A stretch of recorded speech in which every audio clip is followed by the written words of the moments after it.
এই মুহূর্তে সেই ব্যক্তির কারেন্ট ফিলিংস আপনার জন্য কী রয়েছে চলুন চেক করে। Thank you universe, please guide করো সেই ব্যক্তির কারেন্ট ফিলিংস আপনার জন্য ঠিক কী রয়েছে। তো এখানে যেটা দেখতে পাচ্ছি, সেই ব্যক্তি আজকে দিনে প্রচণ্ড কনফিউজ। সে কী করবে এই সম্পর্কটা নিয়ে, আগে সে কী করবে, সম্পর্কটা কন্টিনিউ করবে না সে বেরিয়ে যাবে, সে কিন্তু প্রচণ্ডভাবে ভাবনা চিন্তা করছে, কোনো প্ল্যানিং করতে দেখা যাচ্ছে তাকে। প্রচণ্ডভাবে কিন্তু আপনার প্রতি তার একটা টান অনুভব হচ্ছে।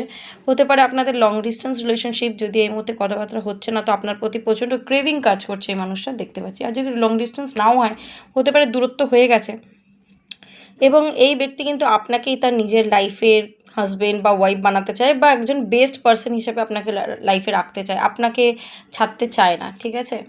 আচ্ছা, দুটো কার্ড চলে এলো, দুটো কার্ডই নেব। একটা হচ্ছে কিং অফ সোর্স। তো আপনাকে যদি সে কোনো দিন কোনো মিথ্যে বলেছে, কনফিউশনে রেখেছে, তো আপনার অনেক সত্যি আপনাকে বলতে চায় বলে দেখতে পাচ্ছি। এবং এখানে দেখুন 10 অফ পেন্টিকলস এসছে। তো এখানে এই মানুষটা আপনার সাথে পরিপূর্ণতা ফিল করে, তো আপনাকে ছাড়তে চায় না, ঠিক আছে। বর্তমানে যদি কোনো কারণে আপনাদের মধ্যে দূরত্ব এসে গেছে, সে আপনার সাথে আবার কিন্তু রিউনিয়ন চাইছে, বিকজ আপনার প্রতি একটা আলাদা রকমের ফিলিংস তার কাজ করে। ওকে।